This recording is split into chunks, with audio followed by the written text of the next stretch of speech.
बिस्मिल्लाहिर्रहमानिर्रहीम अस्सलामु अलैकुम वरहमतुल्लाहि वबरकातुहू। दोस्तों, मैं अब्दुल वहाब कासिमी एक बार फिर आपकी खिदमत में हाजिर हुआ हूँ। आज की वीडियो में हम बात करेंगे कि कुर्बानी में होने वाली गलतियों से बचना ज़रूरी है, वरना तो ये कुर्बानी जो है ये एक माली इबादत है, ठीक है। और अगर हमने इसको लापरवाही के साथ में किया और हमने उन शराइत का लिहाज नहीं रखा और जो चीज़ें कुर्बानी के लिए ज़रूरी होती है उनको हमने फॉलो नहीं किया तो हमारी कुर्बानी नहीं होगी। कुर्बानी सिर्फ एक गोश्त खाना रह जाएगा और जो असल सवाब है और जो असल वाजिब है जिसके दिन में वो अदा नहीं होगा। तो इसलिए आज अच्छे तरीके से समझ जाए कि जब कुर्बान करें अपने जानवर को तो कौन कौन सी बातें ज़रूरी चाहिए। सबसे पहले तो नियत ठीक होनी चाहिए हमारी। पहले नंबर पर क्या है, नियत का दुरुस्त होना कि हम कुर्बानी कर रहे हैं अल्लाह की रज़ा के लिए और फुला की तरफ से मैं कुर्बानी का जो मैंने हिस्सा लिया है उसकी तरफ से मैं कुर्बानी कर रहा हूँ। वरना अगर हमने नियत नहीं करी और जानवर ज़िबा कर दिया तो ये अल्लाह के नाम पर ज़िबा हो जाएगा, महज कुर्बानी नहीं होगी इसकी। तो इसलिए नियत का ठीक होना बहुत ज़रूरी है। नंबर 2, दिखलावा नहीं करना है, इसलिए कि अल्लाह को ये चीज़ पसंद नहीं है। अल्लाह फरमाते हैं लन यनालल्लाह लुहूमुहा वला दिमाउहा वलाकिन यनालुहु तक़वा मिनकुम, कि अल्लाह को न खून की ज़रूरत है न गोश्त की ज़रूरत है, किसी चीज़ की ज़रूरत नहीं है। अल्लाह तो सिर्फ तुम्हारा इखलास, तुम्हारे अंदर की चीज़ों को देखते हैं। अल्लाह तो कह रहे हैं कि हमें तुम्हारे अंदर का जज्बा चाहिए और हम हैं कि अपने जज्बे को हम बाहर दिखा रहे हैं। तो ये गैर मुनासिब तरीका, इससे हमारी कुर्बानी के अंदर नुकसान पहुँच सकता है। अब इसमें गलती हो जाती है, सबसे अहम गलती इससे बचना चाहिए कि जब ईद की नमाज हो जाए उसके बाद में कुर्बानी करें। जल्दबाजी में नहीं कि किसी ने झूठी खबर दे दी कि ईद की नमाज पूरा जगह हो गई है और हमने पहले ही कुर्बानी कर ली तो फिर कुर्बानी अदा नहीं होगी। ध्यान दें, 10, 11, 12 जो तारीख हैं उनमें पहले दिन जो कुर्बानी करना ये अफजल है और वो भी ईद की नमाज के बाद में, ठीक है। तो इसका भी ख्याल रखा जाए। उसके बाद में जानवरों के अंदर अच्छी तरीके से खूब टाल मटोल करें कि कोई इसमें ऐब तो नहीं है। कई कई बार देखे कहीं इसके अंदर लंगड़ा पन तो नहीं आ गया, कहीं पूंछ तो नहीं कट गई, कहीं कोई इसको जख्म तो नहीं हो गया, कहीं इसके किसी चीज़ ने काट तो नहीं लिया। ये सारी चीज़ों को अच्छी तरीके पर देखें तब जानवर को ज़िबा करें।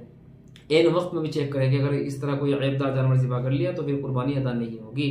अगर वो ऐब ज़्यादा हो जाता है, ज़्यादा ऐब के बारे में भी वीडियो हमारी पड़ी हुई है यूट्यूब के ऊपर, आप उसको देख सकते हैं कि कौन कौन से वो अयूब हैं, कौन कौन से वो ऐब हैं कि जिनसे कुर्बानी करना जिनमें कुर्बानी करना सही नहीं होगा, दुरुस्त नहीं होगा। चलिए आगे चलते हैं। जानवर की उम्र के मुतालिक सबसे अहम मसला कि जानवर की उम्र का पता होना ज़रूरी है।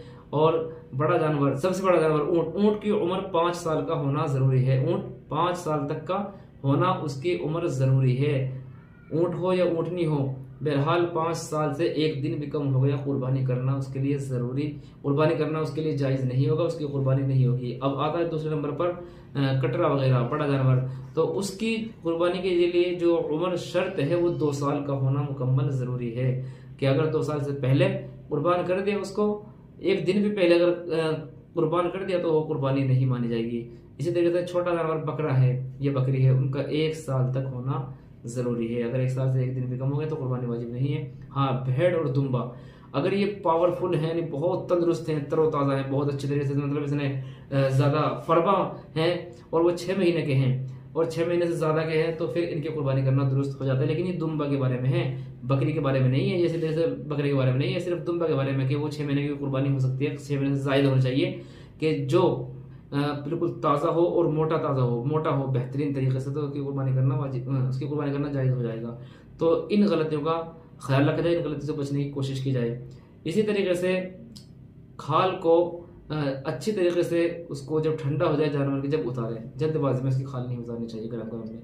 इसी तरीके से जो मैंने आयत पढ़ी कुरान पाक की, लन यनालल्लाह लुहूमुहा वला दिमाउहा, इसी के तहत अल्लाह फरमाते हैं कि तुम्हारा इखलास चाहिए मुझे, तुम्हारा जज्बा चाहिए।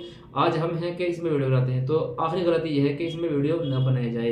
वीडियो बना करके सोशल मीडिया पर भेजना, यह भी एक हमारी जो दूसरे भाई हैं उनको एक ठेस पहुंचाना है। इसी तरीके से हमारे गाइडलाइन के खिलाफ है, ये भी नहीं करना चाहिए। इस्लाम भी इसको मना करता है और हमारी गवर्नमेंट भी इसको मना करती है, इसलिए इससे हमें बचना चाहिए। सबसे पहला नंबर तो हमारे इस्लाम का है कि इस्लाम इसको मना कर रहा है और इसी तरीके से गवर्नमेंट की भी इजाज़त नहीं है कि आप इस तरीके से सोशल मीडिया पर उसको प्रचार करो। तो ये चंद बातें इस ताल्लुक़ से, उम्मीद है बात आपकी समझ में आ गई होगी। मिलते हैं नेक्स्ट वीडियो में, तब तक के लिए इजाज़त। अस्सलामु अलैकुम वरहमतुल्लाहि वबरकातुहू। चलते चलते इसको लाइक करते चले जाएं।